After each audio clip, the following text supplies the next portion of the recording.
modesty is not my strength. So when you hear me say that I am not only humbled but somehow embarrassed to get this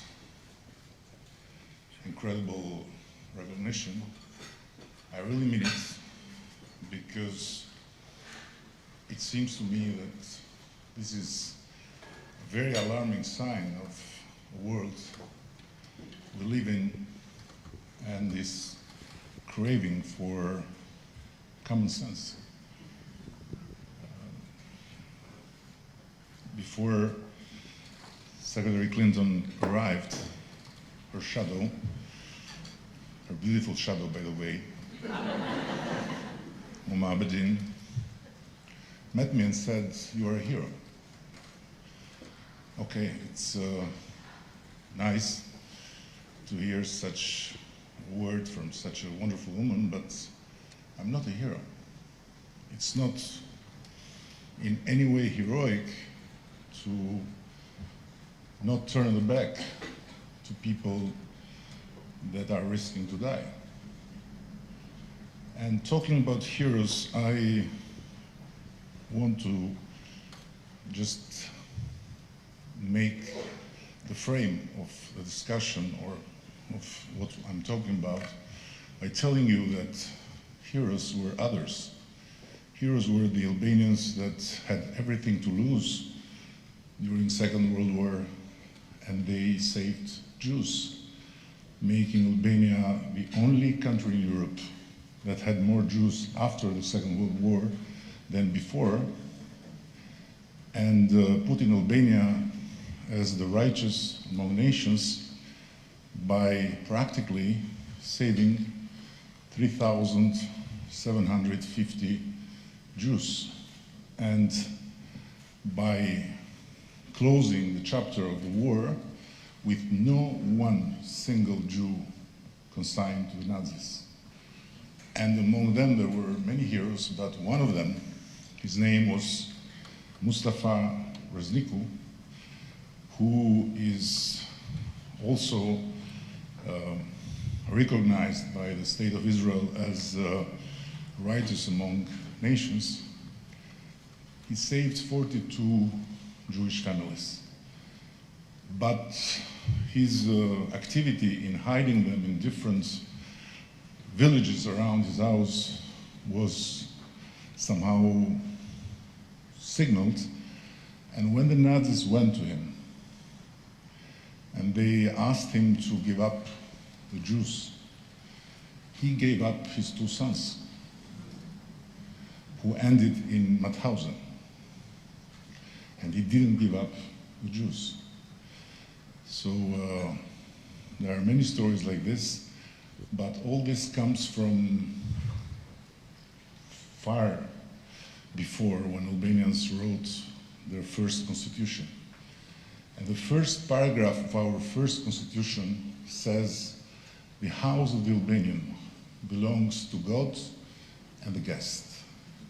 But the meaning of the word guest in Albanian in that paragraph means not only the one you invite, but also the one that shows up and knocks at your door.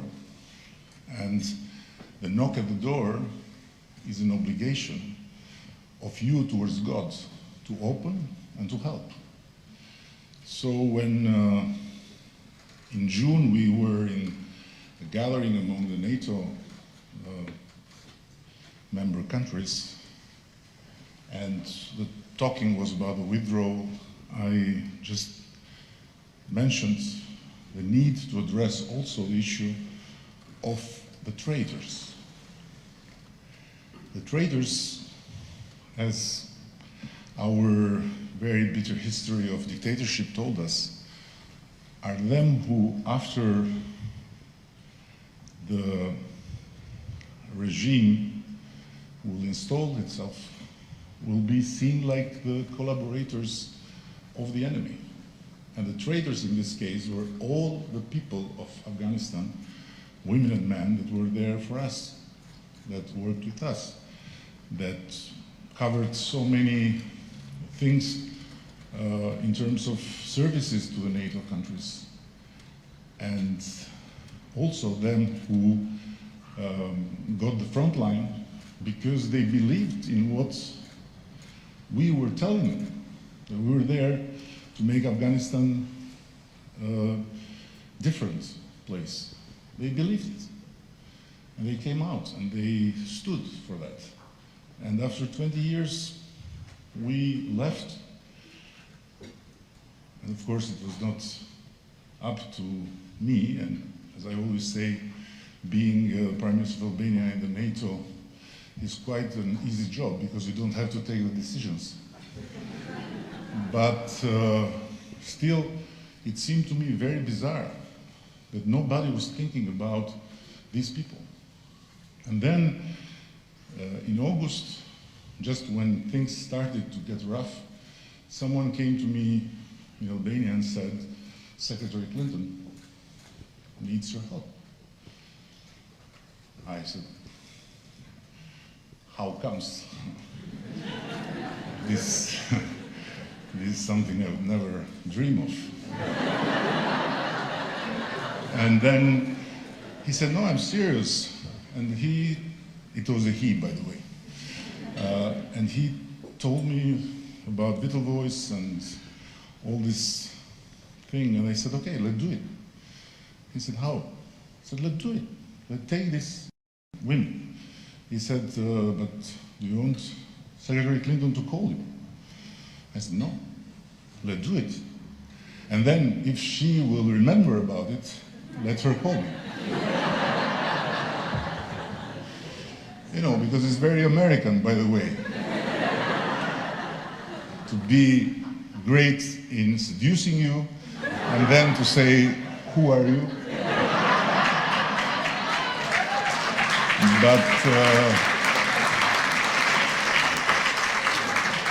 But it was not the case, by the way, and she called me.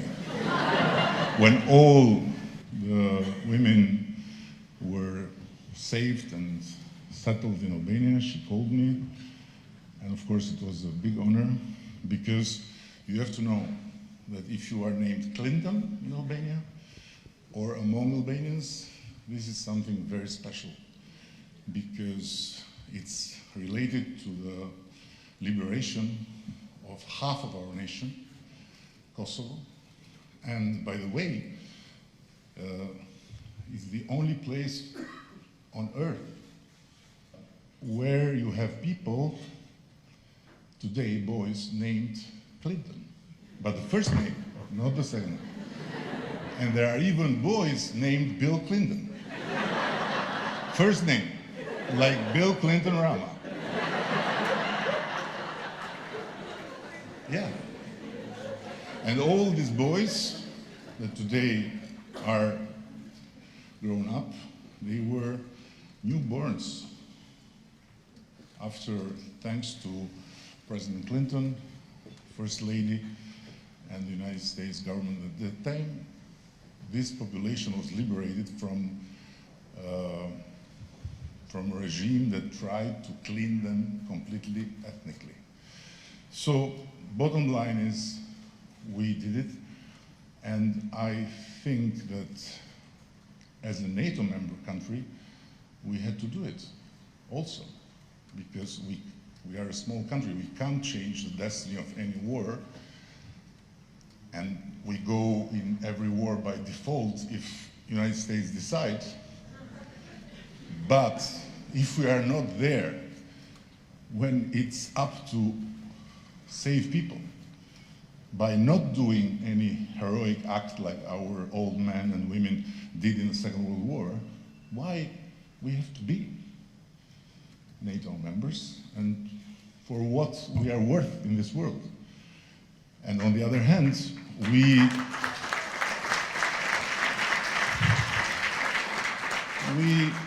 were the Afghans 30 years ago when we had to escape a very brutal regime. They were not Islamic fundamentalists, but they were atheist fundamentalists. Albania was the only country in the world to have in the constitution that it was an atheist republic. And like the Taliban, they blew up with dynamite, not the Buddha statues, but 2,453 churches and Roman chapels and mosques, and they burned in the streets 300,000 religious artworks and religious books. So it was North Korea of Europe. And we were the Afghans while leaving the country in the boats. And when I had to announce the decision to take the Afghans, I posted a picture. The Afghans in this plane, in this crazy plane that left Kabul, being packed with people, and Albanians in the boats 30 years ago. Same picture, same people, only different nationalities and different vessels. And I'm very proud to tell you that no Albanian political party said no to welcome these people, and the public opinion was very much for it. And I think we had to do it also because of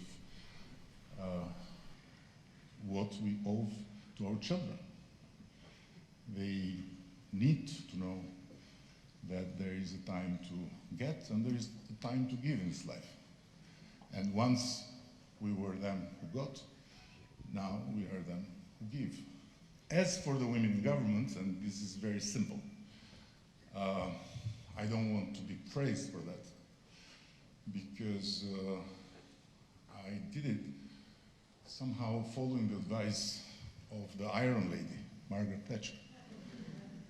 She said, if you want something to be said, ask a man. If you want something to be done, ask a woman. Now, the matter of the fact is that she didn't pick any woman for her government because she was herself there for every other woman maybe, but I couldn't afford it. So I had to pick a lot of women to do the job, basically. Not because I'm,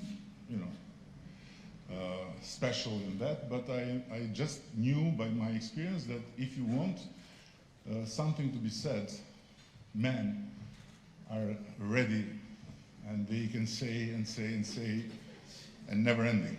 But if you want something to be done, don't lose time with men. This is my humble advice.